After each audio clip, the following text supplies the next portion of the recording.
किसान का बच्चा भी, एक मजदूर का बच्चा भी राजा बन सकता है। लोकतंत्र क्या है?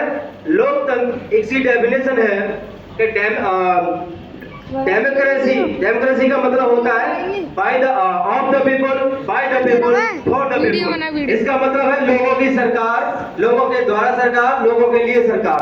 मतलब ऐसी सरकार होगी जो सिर्फ लोगों के लिए चुनी जाएगी, लोगों के द्वारा चुनी जाएगी और लोगों के लिए चुनी जाएगी। साथियों, अगर लोकतंत्र नहीं होता तो हम लोगों को कोई नहीं पूछ रहा होता। तो हमें अपने लोकतंत्र की शक्ति बनाए रखनी है और हमें अपने आप को एकजुट रखना है। जो समाज अपने आप को एकजुट नहीं कर पाता है वो अपना विकास नहीं कर सकता, अपने पीढ़ी का विकास नहीं कर सकता।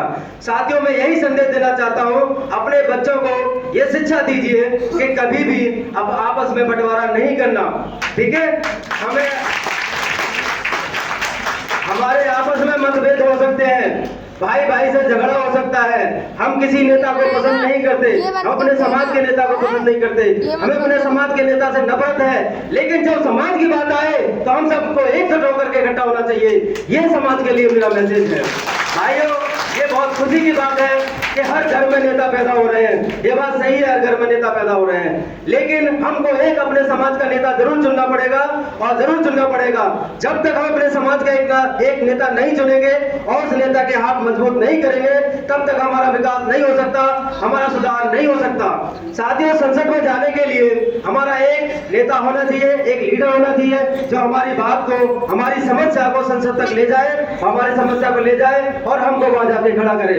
नेता वो होता है जो हमारा प्रतिनिधित्व करता है, हमारी समस्याओं को लेके जाता है। संविधान में जो प्रस्तुति दी है कि हर समाज से नेता होगा, संविधान में जो आरक्षण की व्यवस्था की गई है वो इसलिए की गई है कि जो पीढ़ियों से सामाजिक और आर्थिक रूप से पिछड़े हुए थे उनको पूरा समानता का अधिकार मिले, चाहे वो शिक्षा में हो, चाहे वो नौकरी में हो, चाहे रोजगार में हो, चाहे बिजनेस में हो, चाहे राजनीति में हो। तो हम सबको ये अधिकार मिला और इसी अधिकार की वजह से हमारे जो आरक्षण है और हम हर जगह से चुने जाते हैं, हमारे क्षेत्र से चुने जाते हैं। तो हमें ये देखना है कि हमारा सबसे मजबूत नेता कौन है, तो हमें इसके हाथ मजबूत करने हैं और उसको आगे तक ले जाना है। साथियों, मेरा मैसेज यही है कि आपसी मनमुटाव भुला करके हमें अपने नेता के साथ खड़ा होना है और अपने नेता को मजबूत करना है। साथियों, ये मेरा मैसेज मेरे पूरे समाज में जाना चाहिए, पूरे प्रदेश में जाना चाहिए, पूरे देश में जाना चाहिए कि हमें माननीय प्रभुदयाल कटारिया जी को इतना मजबूत करना है कि इनके सामने कोई भी समाज का नेता, कोई भी नेता इनके सामने खड़ा न हो पाए। प्रभुदयाल कटारिया जी, मैं समाज से यही आग्रह करता हूँ, यही प्रार्थना करता हूँ कि सभी लोग इकट्ठे हों और एकता बना के रखने। जो समाज एकत्रित नहीं हो पाता, जिस समाज में संगठन नहीं है, उसका कुछ नहीं हो सकता। साथियों, आपने कहानी बहुत पहले सुनी होगी कि अलग अलग लकड़ी को कोई भी तोड़ सकता है। जब लकड़ी का बंडल होता है तो उस बंडल को तोड़ना बहुत मुश्किल होता है। साथियों, तो हमें एक बंडल बन के रहना है, एक गट्ठर बन के रहना है। अगर हम अलग अलग ऐसे बिखरते रहेंगे तो कोई भी आएगा हमें एक एक करके तोड़ के चला जाएगा।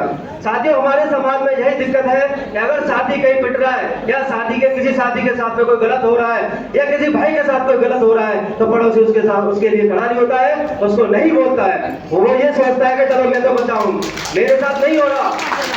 ठीक है, जब उसके साथ होता है कोई गलत कार्य तो दूसरा आदमी खड़ा देखता है। तो ये हमारे समाज के लिए सबसे बड़ी कमजोरी है। साथियों, एक सबसे बड़ी कमजोरी ये है कि समाज में ये लगता है कि अगर हम समर्थन करते हैं लेकिन दिल से समर्थन नहीं करते, तो हम सबको यहाँ से शपथ लेकर जानी है कि तन से, मन से, धन से और समय से हमें अपने नेताजी का साथ देना है। आगरा ही नहीं, पूरा प्रदेश, पूरा देश, जहां भी जरूरत होगी हमारा समाज इनके साथ खड़ा होगा तन मन धन से। आज से सभी अपनी शपथ लेंगे, मेरे साथ शपथ लेंगे। मैं सभी बोलेंगे, मैं शपथ लेता हूँ, बोलिए सभी समाज के। मैं अपने जो भी लोग आए हैं अपना शपथ निकाल करके, मैं यहाँ सभी हमारा नेता होगा, हम उसके साथ तन से, मन से, धन से, जैसे भी जरूरत पड़ेगी हम उसके साथ खड़े होंगे।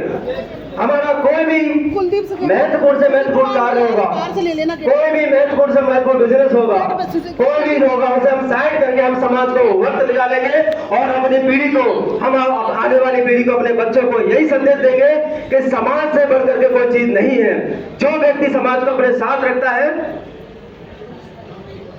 मैं इसी कड़ी में माननीय जेपी सिंह जी से मैं आग्रह करता हूं कि वो आए और अपने विचार रखें और हमारे दूर दराज से आए साथियों को थोड़ा लाभान्वित करें। माननीय जेपी सिंह जी, आप जेपी सिंह जी के लिए सभी लोग तहे दिल से तालियां बजाएंगे। माननीय JP Singh ji.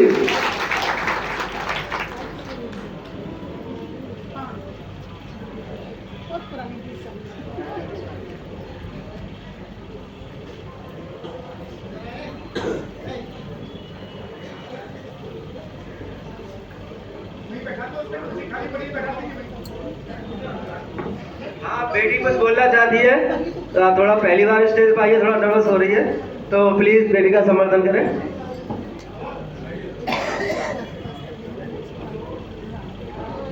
Good evening all of you, myself Bhumi Kateria. साथियों, थोड़ा शांति से सुने, बच्ची छोटी है, अगर आप शांति से नहीं सुनेंगे तो उसकी आवाज आप तक नहीं पहुंचेगी। साथियों, हमें अपने आने वाली पीढ़ी बच्चों को प्रमोट करना है, अपने बच्चों को, अपनी महिलाओं को, बहनों को प्रमोट करना है कि वो अपने चार दीवार से घरों से निकले और स्टेज पे आए। साथियों, पहली बार सबको डर लगता है, पेट से कोई भी नेता पैदा नहीं होता, पेट से कोई मंत्री पैदा नहीं होता, पेट से कोई डॉक्टर पैदा नहीं होता, पेट से कोई इंजीनियर पैदा नहीं होता। हम लोग मिलके सहयोग करके उसको बनाते हैं। तो हमें अपनी महिलाओं को, अपनी बहनों, क्योंकि हमारी 50% आजादी, हमारे 50% आबादी हमारे घरों में बैठी रहती है और उनको पता ही नहीं होता है कि देश दुनिया में क्या चल रहा है। साथियों, जब तक हमारी बहनें राजनीति में नहीं आएंगी तब तक हमारा पूर्ण रूप से विकास नहीं होगा। हर जगह महिलाओं के लिए भी 33% आरक्षण है, तो हमें महिलाओं को भी आगे लाना है। वो तभी आएंगी जब भाई लोग, हम लोग सब उनको समर्थन करेंगे, उनका सहयोग करेंगे। तो मैं आपसे रिक्वेस्ट करता हूँ, प्लीज 2 मिनट के लिए शांत हो जाएं। बच्ची कुछ बोलना चाहती है। Good evening all of you, myself Bhumi Kateria, Agra से। मैं डेंगू के विषय में कुछ बोलना चाहती हूँ। Of the people, by the people, for the people.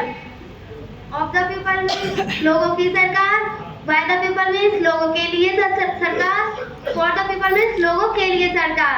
Thank you all of you. साथियों, हमें अपने बच्चों को इसी तरह से मोटिवेट करना है। हमें बच्चों को रोज अभ्यास कराना है कि सुबह उन्हें कोई टॉपिक दे और